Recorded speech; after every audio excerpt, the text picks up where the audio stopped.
then that gives me time to move that over as well. So Great, thank all right, you. so I'm going to hit the start webinar and we're going to go live. Okay. And you'll be able to see, hopefully these numbers will, yes, here we go. All right, welcome everyone.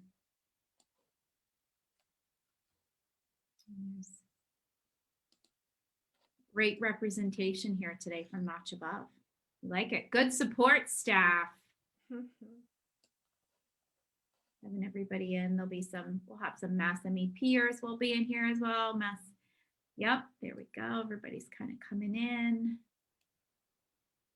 All right, I'm looking for you, Crystal. You said it'll say Notch Above. Okay. All right.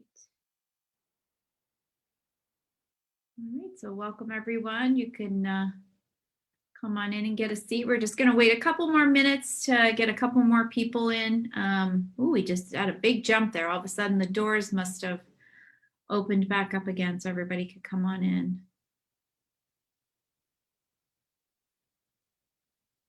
So welcome in, and then we will get started.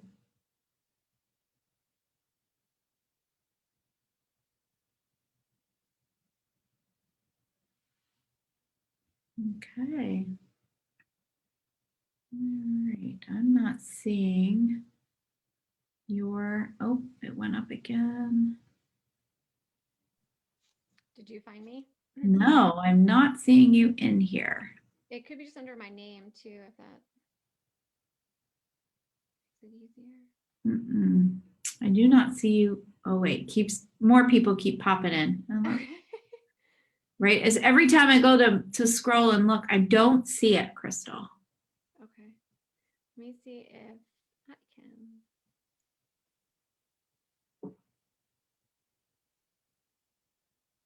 I don't see me as an attendee either. Are you, Haley, adding everyone individually? No, they just pop in as they open up the link. Did you get the link to come up in? Yeah. So we're setting up Crystal's other monitor right now to make sure that she's able to share her video. So. Sorry guys, one more second. Yeah, we'll be. I'm going to make sure you get the full view from today so we can get everybody in here, but you know what, we're good anyway, right on time. So, but we do want to let everybody know, thank you all for coming in and joining us today. This is the Agile Manufacturing Information Session with Notch Above. Our panelist today is Crystal. And Crystal, I apologize. I'm going to shoot one in the bucket for this one. Is it Damaris? Yes, that's it. I got it right. Yes. We also have with us Lisa McDonald. She is also with Notch Above. Then Crystal is the Agile Program Director with Notch Above Consulting. So welcome to them. But there she is. I'm going to move her over and she is going to be able to, and I'm going to promote her. There we go. So now you should be on here twice. So while Crystal gets herself set up, I'm Haley Steele. I'm the Marketing Manager with Mass MEP, and I'll be the moderator for your webinar this afternoon. Thank you all for joining us. As you can see, we are in a webinar mode, which means that your mics are muted, but there will be plenty of ways for you to engage with Crystal this afternoon. We have a couple of options. We have the chat bubble, which is down on the bottom bar. And it's a little chat bubble that pops up there. If it's not right away on your bottom ribbon, you can click on the more button and the chat will be in there. We also have the Q&A bubbles. That's two bubbles that go back to back. And throughout the webinar today, Crystal and Lisa will be popping up some poll questions. The Q&A will be open throughout the entire webinar, and we do say that if you have a question in the audience, I'm pretty sure that there's somebody else in the audience that has a very similar question. So please, we encourage you to go ahead and put those questions in there for Lisa and Crystal this afternoon. If time does permit at the end of the webinar and we have enough time, we will open up the mics for questions to be asked. We do ask that if that happens, that you use the reactions bar in the bottom that says raise hand, and we will call on you to ask your question, and we'll be able to respond in real time. We do have an hour set aside for the webinar today. We feel that's plenty of time for the content, and if we can get into a Q&A session, we will. To be respectful of your time, if for some reason we do run over, we will and have to end the webinar as scheduled. We will make sure that Crystal and will address the questions to you. You all use an email address to register for the event, so we will respond with those questions at that email address. And we also have another individual from Mass MEP that will be reaching out as well. That is our point of contact, and her name is Karen Carswell. So either way, we will make sure that we get you the information as needed. The webinar and presentation content, it will be made available today to you. We actually have a sheet, a couple of sheets, couple of bits of information that Crystal and Notch Above Consulting feel are very important for you on this journey. And we'll make sure that that gets followed up to you in after the event is over. There will be an email that will come up, and that will be attached to that. We also have today, we're live on Facebook. So if you happen to have a colleague or a team member knowing a similar business that maybe couldn't attend the webinar today, this will live live on our Facebook page at Mass MEP. So you can always go into our Mass MEP Facebook page, click under our videos, and you'll be able to see the live link to the Agile Manufacturing Information Session. As I said, our point of contact is Karen Carswell. She is one of our sales managers at Mass MEP. She will be reaching out to each and every one of you after the event and see how we can best advise you on your guide and guide you in your journey into Agile. Just so everybody knows, Mass MEP is a nonprofit organization, but as part of our metrics and our standards, we do fall under NIST, which is the National Institute of Standards and Technologies. We are required to submit surveys, and our survey cycles are in a 6 to 12 month cycle, where one of us, if you're lucky enough, will be reaching from Mass MEP, will be reaching out to you to complete a survey for your attendance in this webinar today. So you will be hearing from us. Not only do we follow up with you a couple of days after and maybe a couple weeks after, but we'll continue to follow up again when our surveys do come up in their cycle. So I'm going to get the journey started. So I'm going to turn the floor over to Crystal. Great, thank you, Haley. Everyone can see the screen. You see? Let me just make sure you have the right screen here.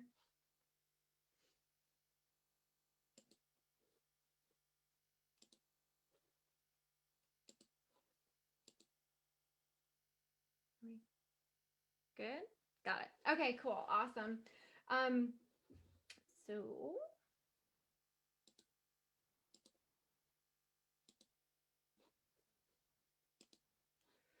Okay, so a little bit about myself before we get started.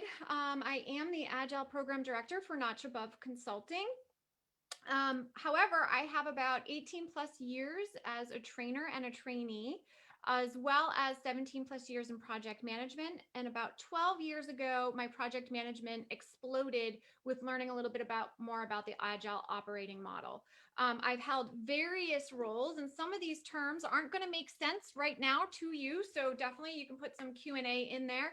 But there are different flavors of Agile. One of them is called Scrum. We'll learn a little bit more about that. But I've held various roles in the Scrum team level, as well as what we refer to as a scaled level.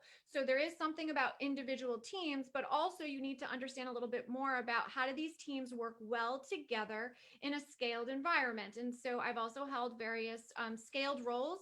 I've participated in many different industries. I started probably about 20 years ago now in the cell phone mobile software, as well as hardware industry, and then also computer storage, web development, and electrical and gas utility. So it's kind of just a little bit of background about me, and we're going to dig right now into what are we going to cover over the next hour. So we're going to go over absolutely the Agile benefits. The reason why you guys are here today is to learn about the benefits of the Agile operating model and to help you evaluate, is this appropriate for your company? And are you in the right spot for it to be appropriate? So there are two different things. There's the sounds great, would love to do it, not really sure how to get started. And then there's the I've already know a little bit about this. I'm ready to get started. Let's take it to the next step, right? So we're going to have some options at the end of this to kind of help you depending on where you are with your transformation journey, okay? Or even just Agile in general. So the first thing I'm going to do is I'm going to pop up a poll question here because I want to just understand, where are you right now? And if you guys can just answer, it's multiple choice. I'm going to wait until the answers come in from all of the participants. We have a good group here. Just kind of want to understand, where are you with your journey? And I will try to tailor the information today pertaining to that. So are you a beginner? Are you just learning? You're just getting your feet wet with what is Agile? You've started it, but you're still not really quite sure where to go. We've got a lot of people that are kind of in that middle bucket. And then you have already fully committed to Agile, but you're really looking to, how can we improve? So you're a little bit, well versed in what Agile is, but you're really looking to really tap in on those benefits. All right, so it looks like we have about a little bit more than half voted. So let's see. I can't share the poll results, but I'll definitely, guys, tell you there's about a good percentage of you, about 65%, are just starting. Okay, so you're just starting. And then the rest is more towards the end. You've already started. About 25% of you is just already started Agile and you're looking for improvement areas. So I'm going to go ahead and continue.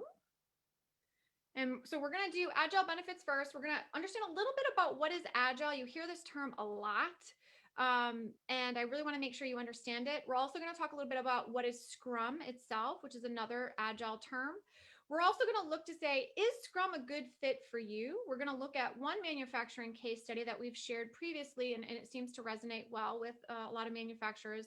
And then we're also going to talk a little bit more about how does Agile Scrum work, a little bit, getting in the details. And then we'll just have a quick kind of takeaways just to make sure you guys have your questions answered and you got what you came for with this webinar. Okay, so the benefits of Agile. Let's just dive right in. So here are, there's tons of benefits, especially if you are well versed in it. But what we want to do is just bring the highlights. These are the ones that really drive industries, or every single industry is picking this up. It started with software, and we'll go a little bit into the history of it, but now it has exploded. And almost every single industry has tapped into this, including the government. Military has even tapped into it. So it is something that is not just your software anymore, and it completely applies to hardware and anything of a physical nature as well. So first and foremost, it is scalable.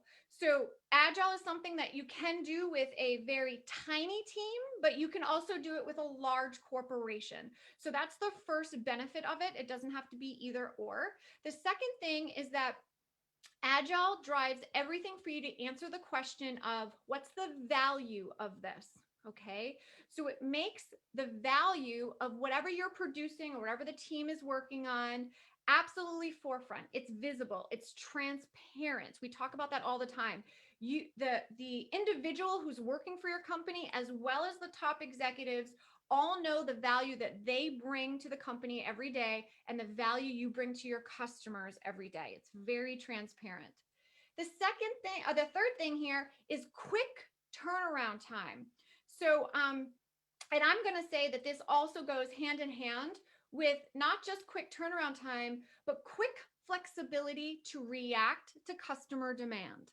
So what that means is that I am able to have predictability, like the next one says, where I can actually plan, which allows me to predict my turnaround time. It can be quicker too because we do things iteratively. You're going to learn about that. It's not just this one large launch we do at the end of a product or putting something out, but we can actually change things and customize them or be flexible depending on what's going on in the market. So with changing customer demand, let's just talk COVID in general, right? Hit us overnight. A lot of huge changes had to be done, and almost every single industry felt this. That quickness to be able to react, whether it's to turnaround time to deliver or turnaround time to change processes, works extremely well in this agile environment. Okay.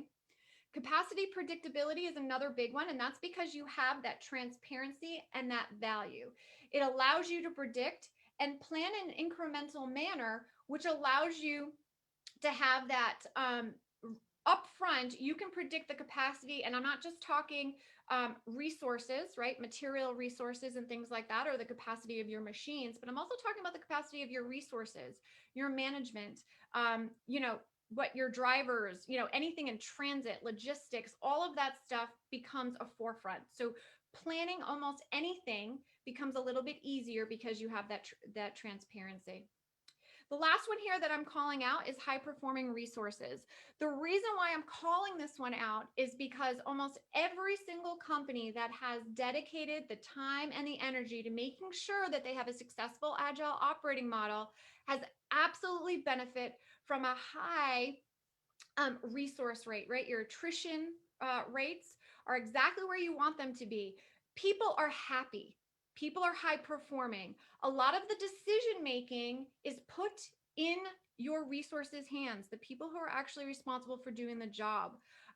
We're going to get into innovation and why agile usually equals innovation as well. But one of the biggest reasons why some of these large software companies, when they started it in 2000 or something, doing agile, worked well was because you're putting the decision making and the innovation options right in the people's hands that are doing the work themselves.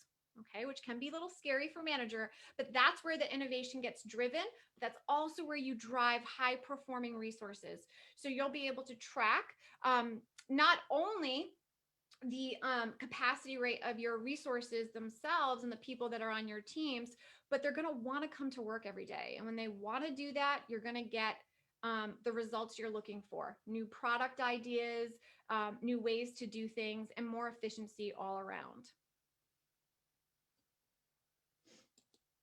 Okay, so let's get into what is agile. I'm going to take a step back here just for the people, and there is a good 65% of you guys that have never heard about agile before. So I don't want to just throw this at you, this term. It's an operating model. There are tons of operating models that have been out there for a while, especially if you're in manufacturing. You've heard about lean, you've heard about Kanban, you've heard about a lot of different flavors of ops models. What I want to focus on here is that it really started around the early 90s, okay? The agile operating model. It was something where they wanted to come together, and there was a lot of new operating models coming into play in the 90s. And we saw this surge of different people coming forward and saying, hey, I think we can operate this way and that way, especially in the software area, because computers were new, right? Everything was coming to head in the computer world and resourcing. So what then happened closer to the 2000 is that we had way too many operating models, and there were too many choices out there. So in 2001, a group of people got together and they created something called the Agile Manifesto. The thing that I want you to focus on here is what they did is they looked at all those different flavors of operating models, and they identified in each one of these operating models, why is it successful? What is working? And they came up with the Agile Manifesto, which I'm going to show you in a few minutes. They kept it simple and they kept it valuable. The thing here is that they're not saying that the different operating models were not as important or one was more important than the other, but what they were saying is that every time they succeeded, they had these four elements together. And so what they did is any operating model that had those 4 elements in it, they put it under the Agile umbrella. So when we say we're in an Agile operating model, you could be working in a few different customized approaches, but still be doing Agile. Okay. So, and I'll share with you some of what those are. But things such as Scrum is just one flavor of Agile. There are many, 15 different flavors of Agile underneath that you could be running. And that is the actual operating model. Scrum is the operating model. Adaptive development is the operating model. Lean is an operating model. Okay, so they're all operating models underneath that Agile umbrella. All right. So the third thing that I want to just point out here is this is when, once the Agile Manifesto was put together in 2001, it took off like rapid fire. This is when things started to become popular. And even from now, 20 years later, here we are, and we're still talking Agile. The only difference is in 2001, it was very software driven. Now it's hit almost every single industry, and they're all taking the greatness out. I'm going to focus on Scrum in a little bit because it's probably around where about 80% of people who are doing Agile operating models are functioning in a Scrum model. Not right or wrong, but that's where they have found their niche. And so that's the reason why we like to introduce Scrum as one of the Agile flavors for the operating model that we would support. So let me talk a little bit about the Agile Manifesto. Remember I said they kept it simple. This is the actual manifesto itself that was developed in 2001. One thing I would like to call out is that the founders of Scrum are from Massachusetts themselves, and one of the guys still lives here in Massachusetts. So, and they both were part of putting this Agile Manifesto together as well. So the 4 points here, the important part is that when they say individuals and interactions over processes and tools, they are not saying that process and tools are not important. They're still important. You still have to have processes. You still have to have the tools to do your job. But what they're saying is that the individuals themselves, the people themselves that are doing the job are by far more important than the tool. So if I have a tool that is blocking me from being able to do something, and I have a person over here saying, this is just not working for me, I have a responsibility to listen to that individual and figure out what is it that we need to change and have those interactions in order to make the process and tools work. The other piece of it is the interaction piece. So a lot of times, especially in this virtual world that we are right now, is that we forget how important the day-to-day interactions are. So having those one-on-one sessions, or a place where people get together and not just hide behind their desk or hide behind a cubicle or even hide behind a video camera and not be seeing the entire team and understand the bigger picture, that's the important part. So what they're saying is, let's make sure that the operating model puts those individuals and the interactions that we have every day first and foremost, before stucking with, this is the way we've always done it, right? And being open to hearing what these people are working on. So this second bullet is software, but it's really about working product. So that doesn't mean your product could be a service that you offer. It doesn't have to be software. It can be a piece of hardware. It could be something that you're manufacturing as a product. But really, it's the working product itself is so much more important than comprehensive documentation. In a traditional operating model, you document so much up front, and then you deliver towards that documentation. It may take you 6 months, it may take you a year, it may take you 2 years. Well, by the time you actually get 2 years down the road, is that documentation even valid? Is it still even hitting customer demand? So what they're saying is, it's so much more important to be checking throughout the entire process that you have a working product, and that could depend on how far down you go as far as working, but you have a working product is so much more important than making sure it's documented properly. They're not saying that documentation is not important. It's just more important that your product works than your document says something, okay? Third thing is customer collaboration. So a lot of times, especially on the manufacturing side, we have contracts. We have negotiated those contracts, sometimes it takes a really long time, right? in this model, what we're saying is it's more important to collaborate with your customer and not live by what that contract says. So if for some reason, like COVID was a great example, things logistically just don't work the same anymore. We have to be open to collaborate with that customer. And I'm not saying that, you want to do anything, you still got to follow your your legalese with contracts. But the thought here is that you've got to be open and collaborate with that customer on a regular, ongoing basis than just living by that contract. This is what we signed up for. This is what you're going to deliver. Becomes a little bit less, and you're a little bit more open ears and working together. So even if that means making sure your tools are integrated, or if your partner is having a problem, or you have a stakeholder that's having a problem, or a vendor that's having a problem, you work with them to solve it. You collectively own that problem and work together. Okay. The fourth item is responding to change. This is a big one, and it seems like it always gets overlooked, but it's big because how open are we to just change, whether it be us individually as a person, realizing that we may not do something that may be great, we can learn and self-reflect, or as a team, we learn and self-reflect. As a company, we learn and self-reflect, and we make those changes. But also we change to the market.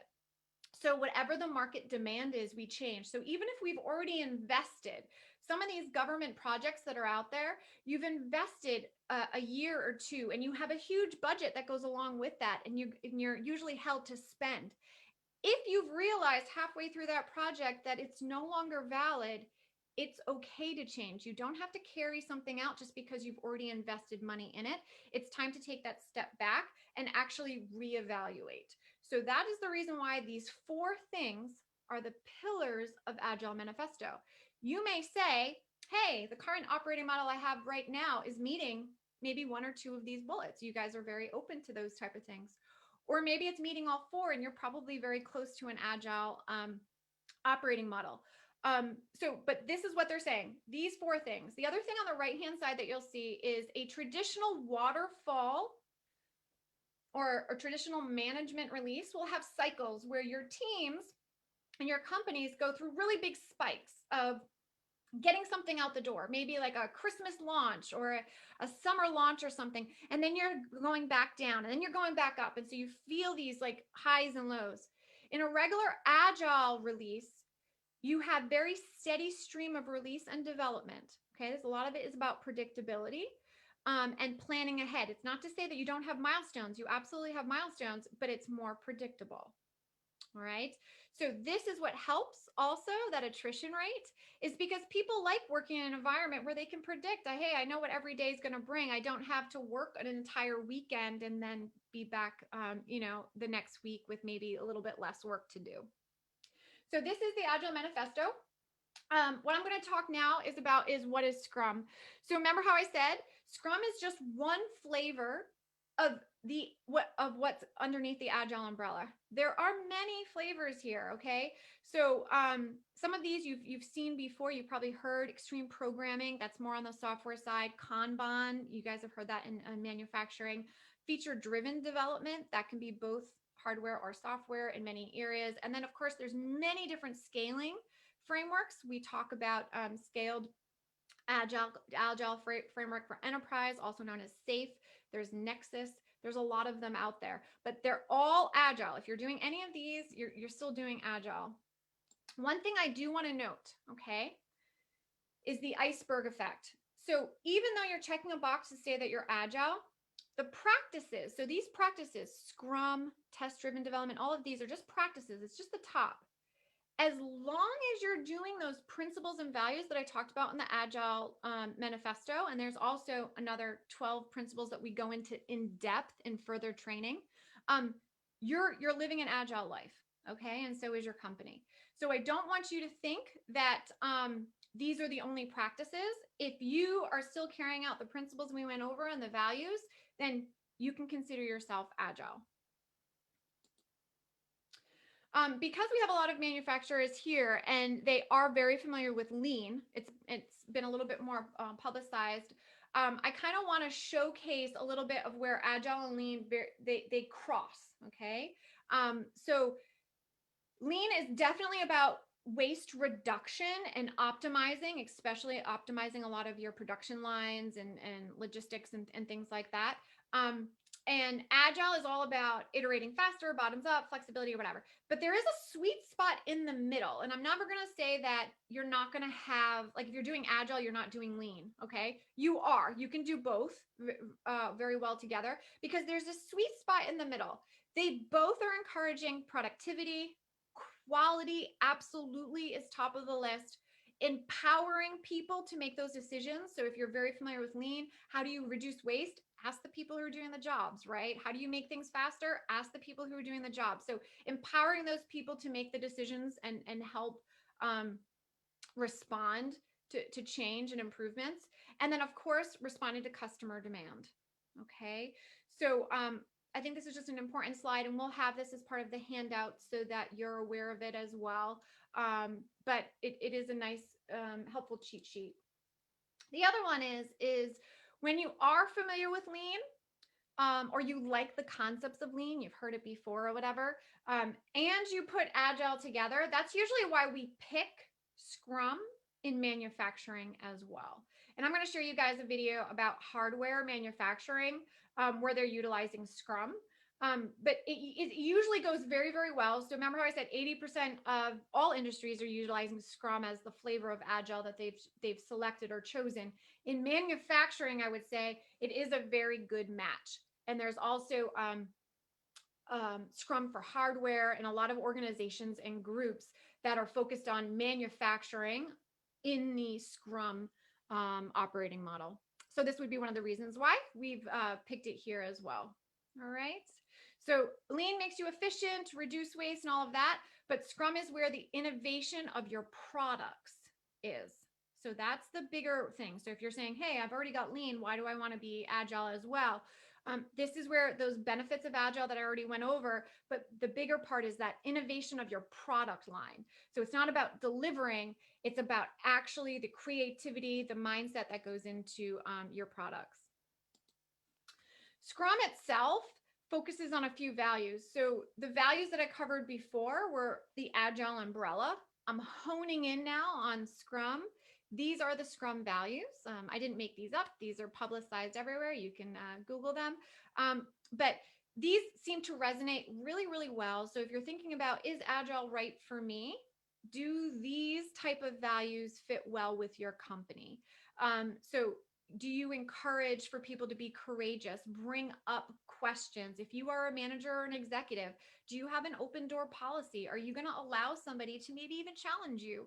Are you open to that? Because it does take courage from an individual to do that. Focus. So do you allow people to work in a focused environment, get their work done, and then, be distracted at other moments? So that is important. Commitment. Is commitment big for you? So I don't want you to think Agile means flexibility. We never commit. We don't have milestones. Not the case whatsoever.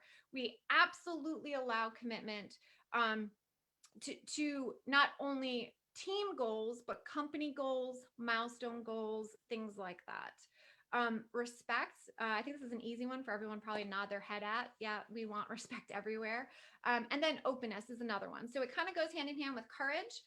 Do we encourage people to be open and honest with what truly is going on in their day-to-day life? Do we have avenues for that, or are we willing to put them in there? So this is probably one of the bigger areas I would say to focus on, is if you're trying to say, hey, is this a good fit right now? Or maybe in the future, maybe you have to make a few adjustments in order to, but these would be the important values that you would need to bring forward with a Scrum operating model. So I'm going to throw another poll question out there right now. Give me 1 second.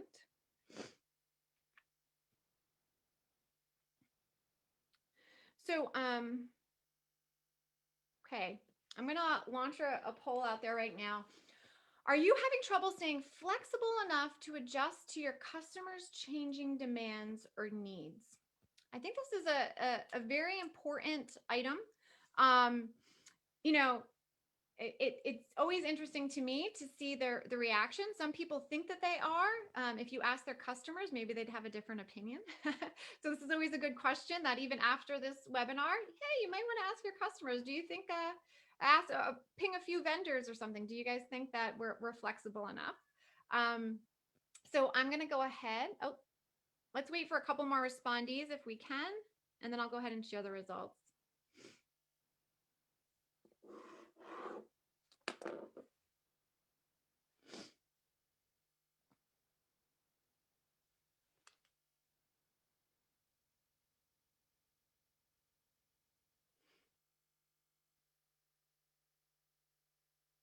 All right, cool. So some of you said, I'm going to end the poll right now and I'm going to share the results. So we're got 50-50, which is really interesting. Um, so it's interesting for me because sometimes people don't even know they're flexible. That's why I said, ask some people out there, ask a couple employees, ask a couple customers, ask a couple vendors, get that information, be transparent, say, hey, I don't know, am I flexible enough for you? That's also a good indicator. Would Agile benefit from you? Do you need to be more flexible? You may think you're also flexible now, but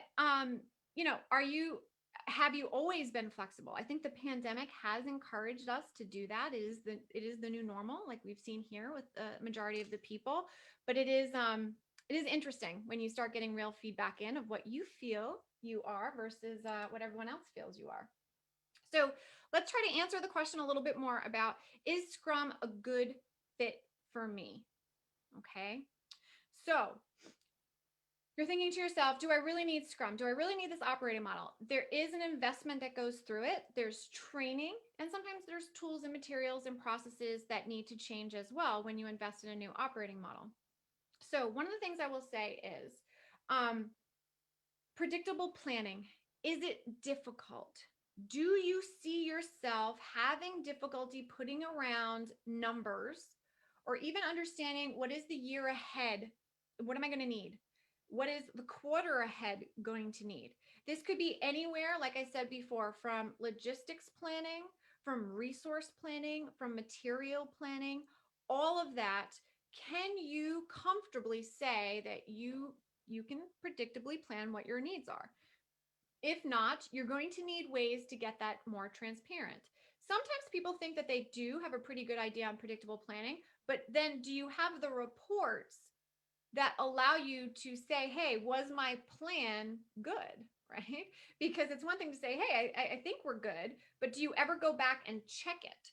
So after you said, okay, we're going to hit a particular milestone, are you pulling the right data that is valuable for you to be able to say, yes, we had predictions correctly? And I'm not just talking about money wise, I'm saying everything, right? So that is something that's important. Another one that I want to talk about is vendors running the show. So a lot of companies will have contractors or vendors or other people that are participating that seem to kind of know more about your processes or what you might be doing more than you do. Or maybe they're the ones who are making the decisions for you because they're a step in your production line.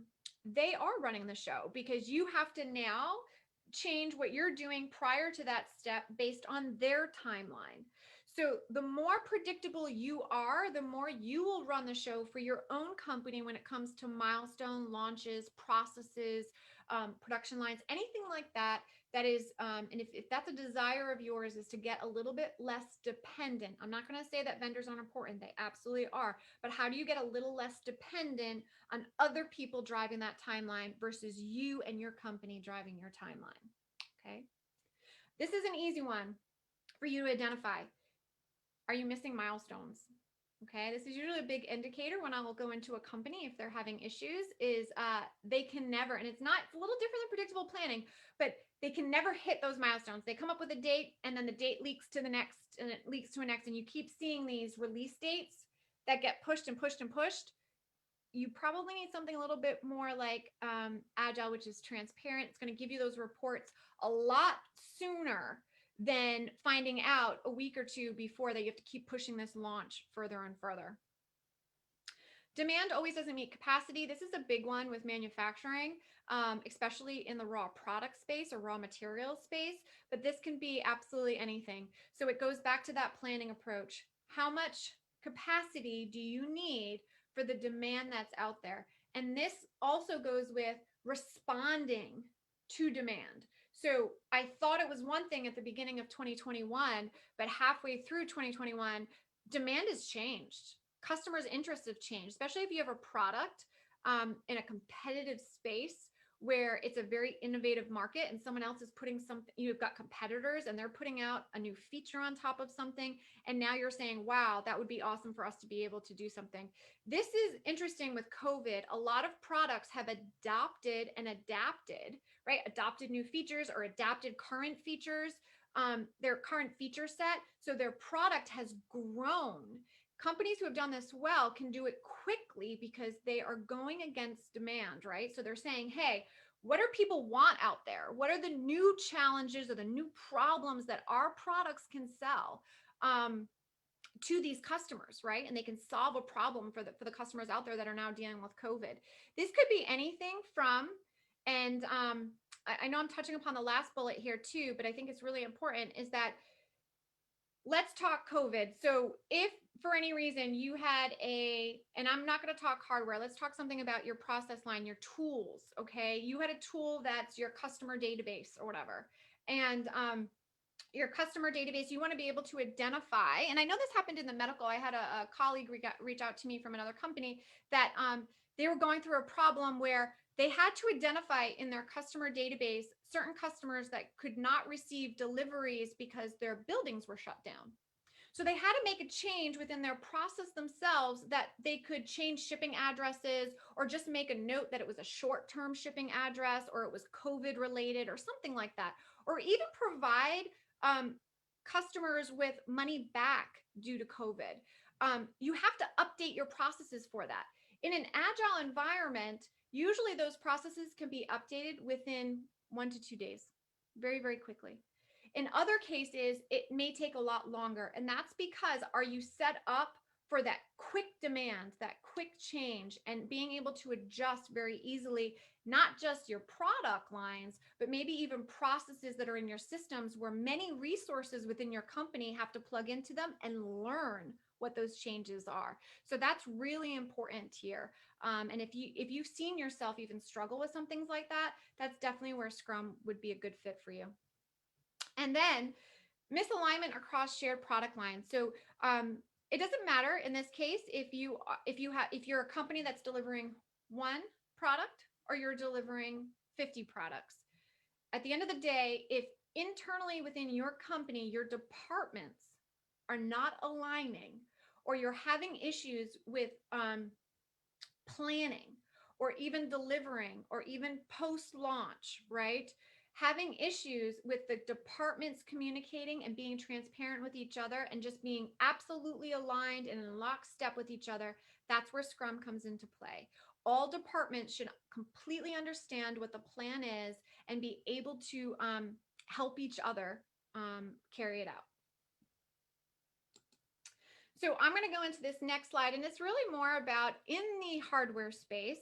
Some people say right away, when I start sharing a little bit more information and we talk a little bit about the changes themselves, these are some of the comments I'll get, right? We can't do this. This is too much of a change for us. All right. So, or it's too much of an investment, right? So some of the things, and I'll just say some of my responses here. If you think your product is too complicated to plan everything out ahead of time, or if you think that your quality expectations are too high, then you're just not understanding the regular Agile principles. There are always ways to work within Agile that absolutely touch upon this. There's nothing that is too complicated that cannot follow an Agile or a Scrum operating model. Next thing, we've already invested in so much in fixed machinery or tooling. It's a current impediment. It's short term. You guys can overcome this. These are things that I'm not just saying you flip a switch overnight and you become Agile or Scrum. This is something that you learn along the way, and you can make incremental adjustments to becoming that well-performing Agile team that's in the future. Doesn't mean that you have to absolutely throw away all your old machinery or anything like that. And you may not even need to. It may fit perfectly within an Agile model. The last one I hear a lot of is our vendors aren't going to go for this, right? We've been working with these vendors forever, and they're just not going to budge, and they're not going to help us, and they're not really going to go forward with this. These are just creative things we can come up with to solve. I've worked through many vendor situations, recontract situations to help this type of open atmosphere. It's really going back to fostering that relationship. So these are just, it just takes a couple brainstorming sessions and some creative juices there. But usually these things are the ones that you can absolutely solve with just sitting down with a good group of people within your company and resolving. Okay. So if you are thinking any other of these questions where I just don't see us being able to do something like this, or some of the things, especially towards the end when I actually go through a little bit of the Scrum operating model with you, put them in, put some of these quotes in there, and then I'll let you know if I think that that's truly an impediment that you would have to solve before adopting Agile, or if it's something that we could creatively solve together as we go forward. Okay, so one of the things that I do want to do in this next part is I want to share a video with you. If I can. So this video here, let me just kind of set it up a little bit.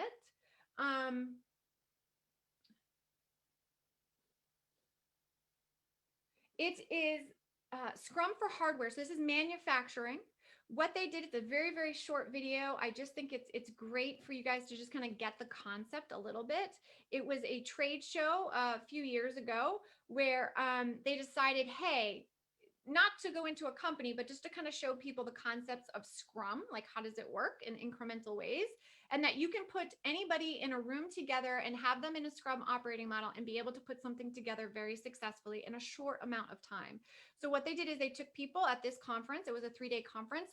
They had never worked together before, but they had Scrum operating models. So they kind of instilled and said, hey, do you want to come and participate in this?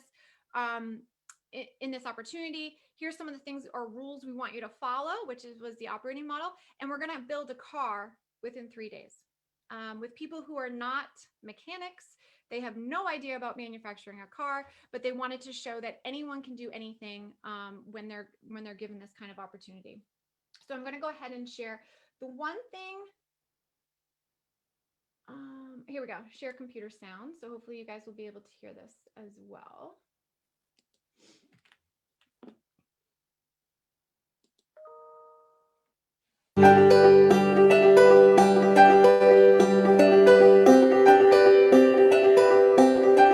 Manufacturing is in trouble. They can't get products out. It takes years, think 7 years, think 10 years to get a product like your camera out of the door. We can speed that up. We can do that twice the product, half the time, and we've proven that. There's a common misunderstanding that Scrum is only applied to software, that they're married together. Scrum was started in the product development in the physical domain, and it works there. We have brought a car with us that needs to be built. And we're going to invite participants at the conference to come and practice the approaches that we're promoting. They'll have a chance to innovate, to inspect and adapt, to improve, and understand what that feels like to apply this very well-known concept to delivering a physical product.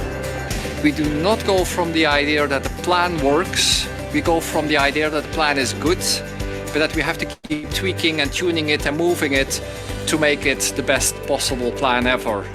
And that lightweight framework creates an opportunity for a team of people to take responsibility for the work and to continuously improve not only the product, but also the process and how they work together. And that's what enables companies like Cisco and Anarca to get unstuck and get their products out of the door a whole lot faster. We're finding that as long as there's work to do and there are people that are involved in getting the work done, that's an opportunity to apply Scrum. It's really physical. Our quote is, if you can kick it, you can scrum it. That's what we do.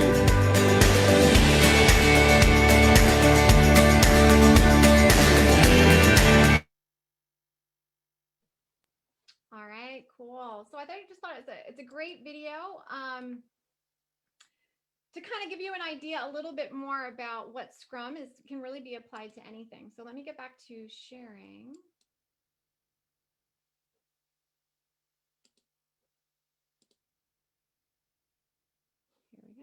All right, cool. So now what I want to do is just briefly cover a case study of, and I'm going to just cover this quickly. We'll put it as part of the slides in case you guys want additional data here, because I do want to leave some questions for Q&A. Heineken was a manufacturer who was struggling hardcore, mostly because they were so large they were going across. So it doesn't matter if you're a small manufacturing company who's struggling, it's easy to implement Scrum. If you're a large manufacturing company, it's also easy to implement Scrum. This Heineken was one of those larger companies. They were having problems with the transparency, their operating model. They were just really struggling. And so what they did is they came up with a core program where they utilized the tools for predictable planning, and then also that could be shared across internationally and could be put in place under the Scrum.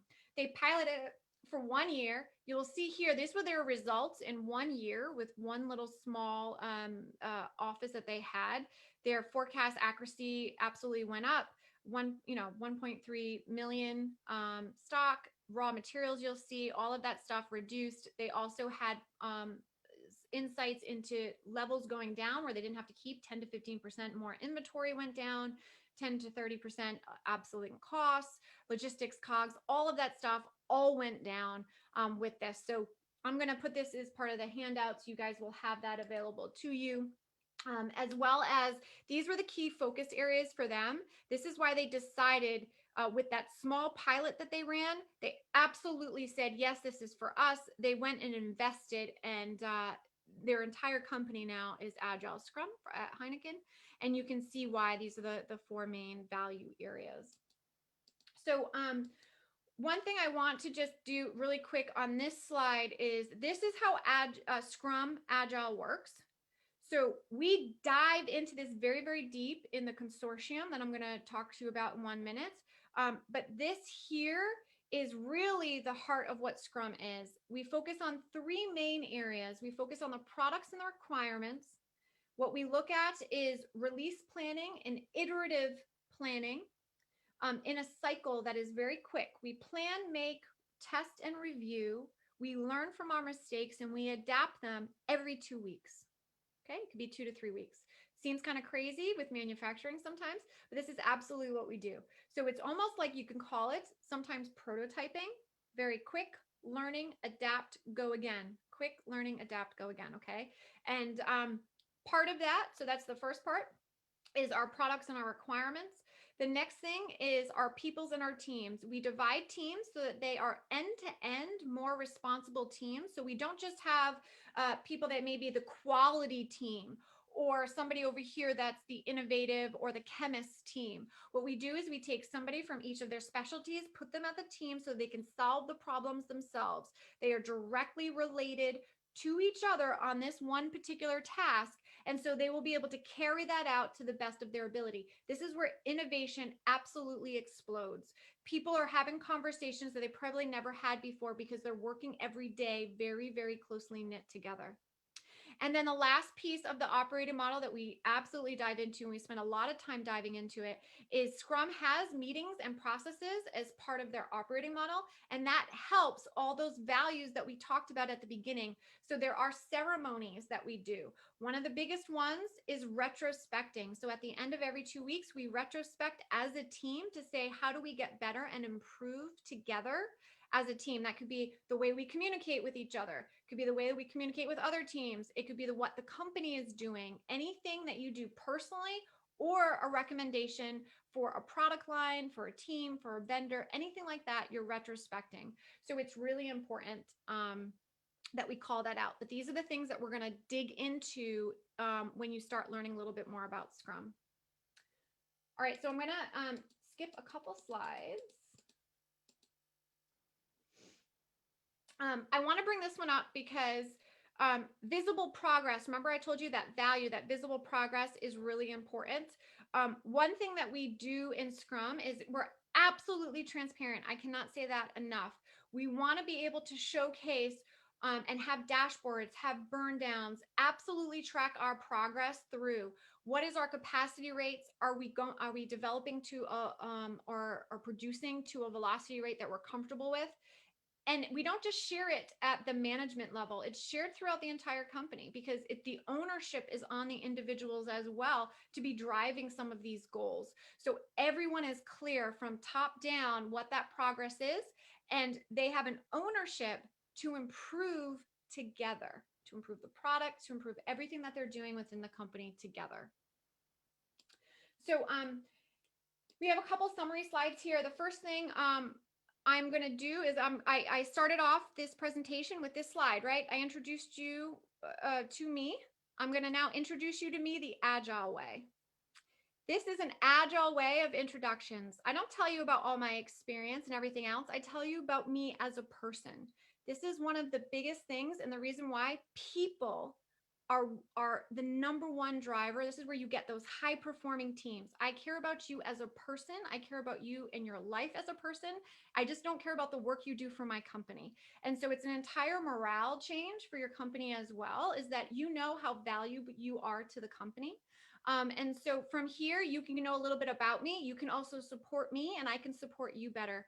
So knowing that I have an 18-month at home, and then I'm pregnant with baby number 2 in May, you're going to give me a little bit of leave room if I said to you guys, hey, I got to log off today at 4:30. I got to go do a couple errands, but I'll be back on tonight and I'll get my job done. And you're going to have that trust, and you're going to have that backing. And so that's why Agile really encourages this openness and personal nature as well, is that it is something where you share and you are ingrained in the company, and it's not just you're a cog in some wheel. And so that's really important to call out. So I want to talk a little bit about the Agile Consortium. If you guys have gone through this and you said, yes, I want to learn more. Yes, tell me more. This is everything I want to hear about. Mass MEP has an opportunity for you, and you're ready for the next step, is our Agile Consortium. I will go through. We held this in the fall. It was a wonderful success, and we had 2 participants in there, manufacturers that are in Massachusetts. This is the high level layout. We do group workshops, 4-hour sessions split up amongst about 4 different days.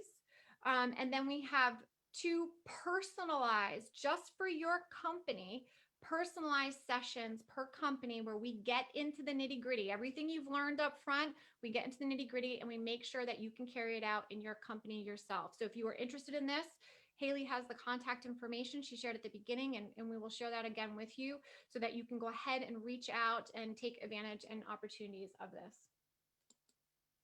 Okay, so I am going to quickly look.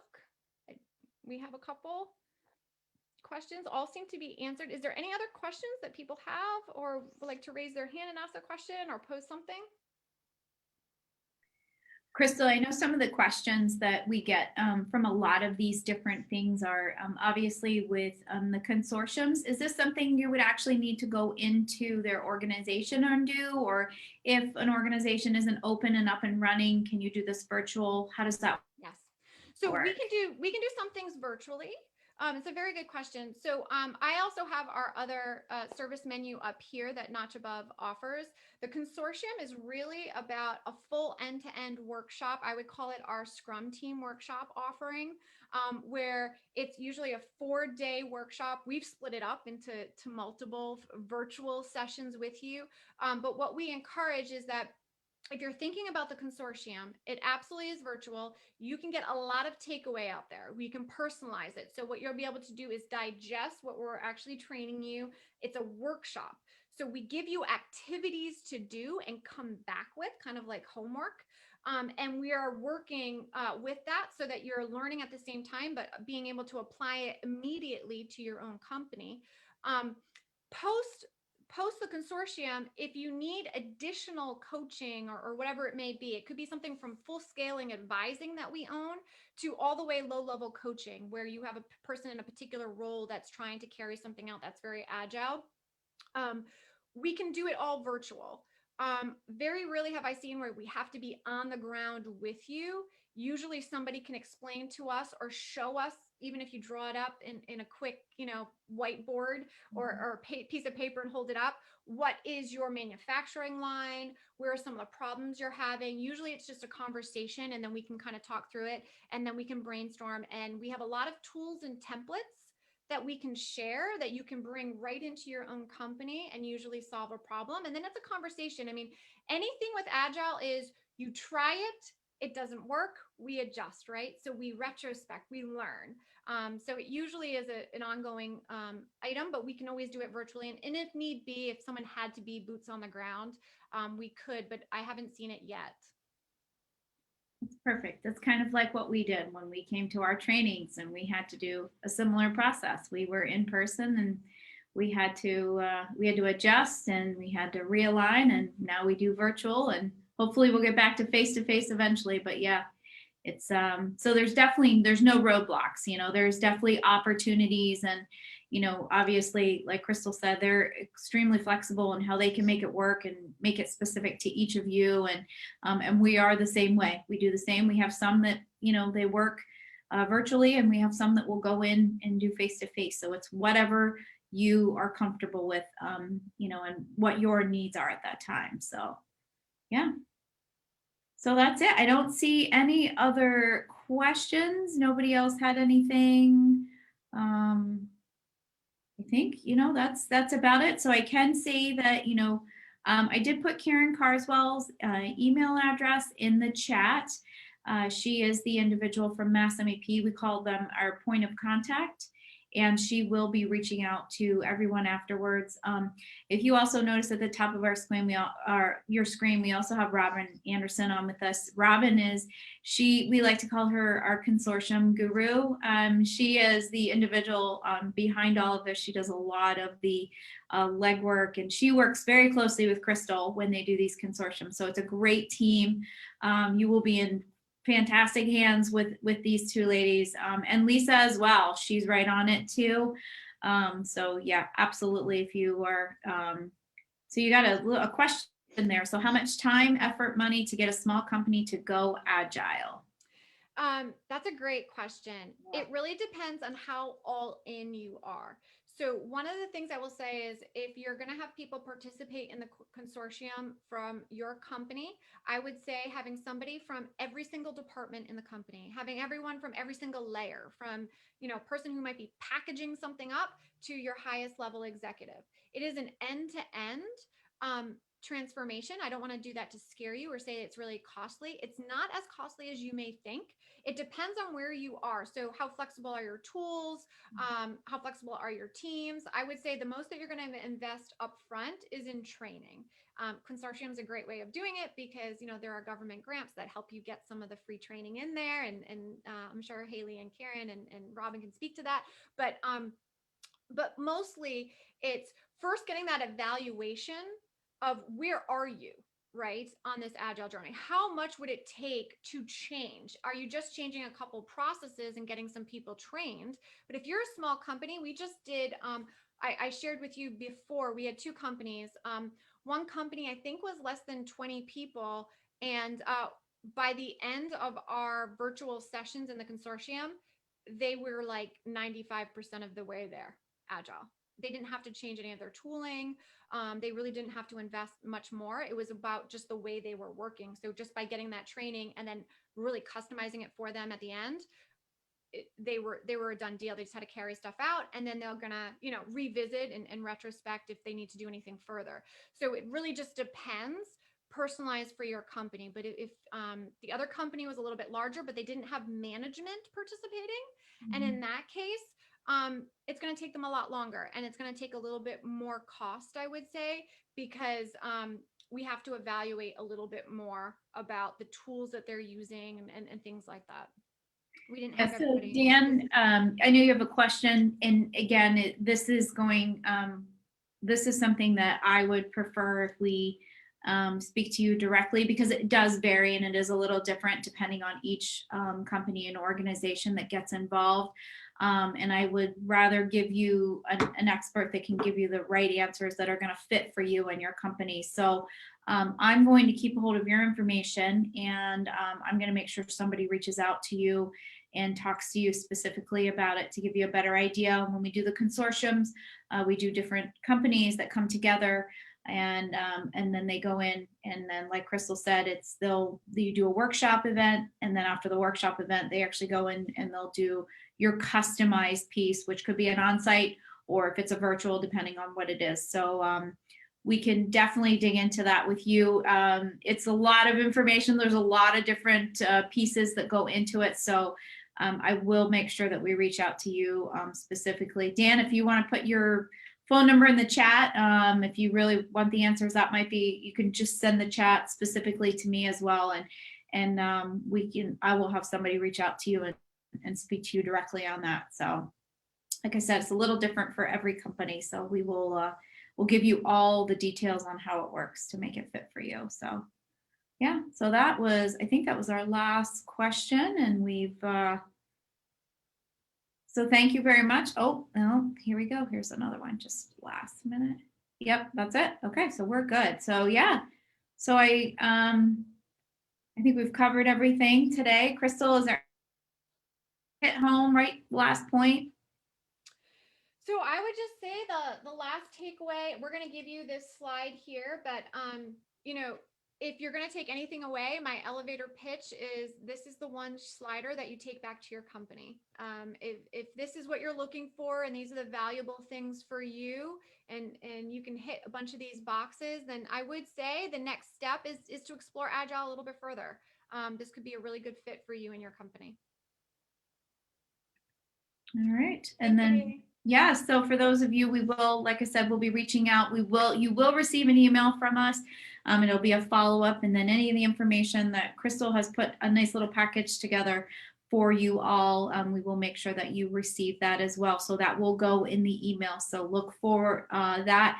It will be about a 24-hour turnaround time from the end of the event today. So keep your eyes posted. But like I said, you can always reach out to us, and massmep.org is our website, but Karen Carswell is our point of contact. I will put my email in here as just a little extra, just in case somebody says, oh, I'm not really sure if who I should be speaking to or how that would work. You can always reach out to us as well. But thank you all for attending this afternoon. Thank you, Crystal, Lisa, and Robin, for being on with us as well and taking your time. So we hope you gained a lot of information out this, and hopefully we'll be seeing some of you guys in one of our upcoming consortiums. Okay. All right, thank you.